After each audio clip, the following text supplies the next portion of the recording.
Wrath is Right, Part 3. People who balk at God's wrath don't grasp the intensity of His actual love for real people. Frankly, their understanding of love is lacking. They assume love means accepting what any and everyone wants to do. They don't like the idea of a God who sets rules and has standards.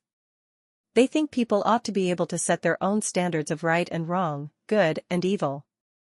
But they couldn't live in a society that ran that way, where everyone did what was right in their own eyes. That's not a society.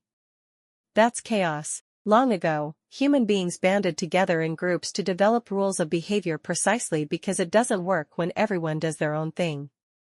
The real problem with the mentality of the progressive slogan, "Jesus is perfect theology," is that it diminishes the reality of sin. It neuters it by divorcing it from the sinister and insidious effects of evil.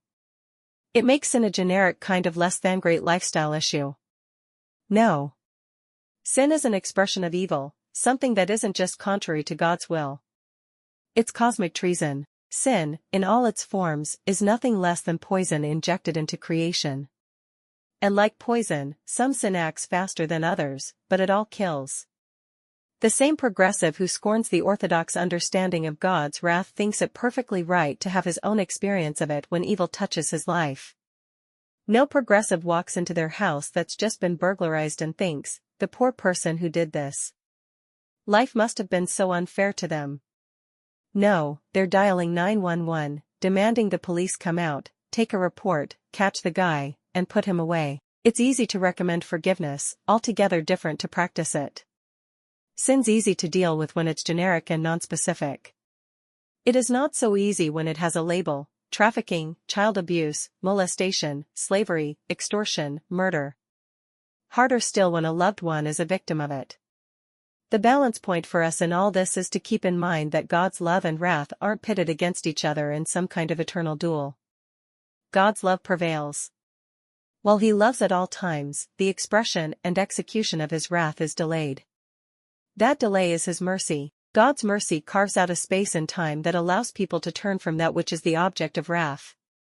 When people repent of their sin, asking God to forgive them, He can and does because of what Christ has done. He takes the just penalty for our sin in Himself. His work on the cross pays the debt of justice. That's why Romans 3 verse 26 calls God both just and the justifier. We need to leave the gospel alone and share it as it is. It is God's power to save. We do God no favors by trying to edit Him into something more palatable to our age. The early church shut Mark Ion down because he was wrong about God. Modern Marcionites who say, "Jesus is perfect theology," are no less wrong. Yes, the Jesus of the Bible is perfect theology, but the progressive Jesus is most certainly not.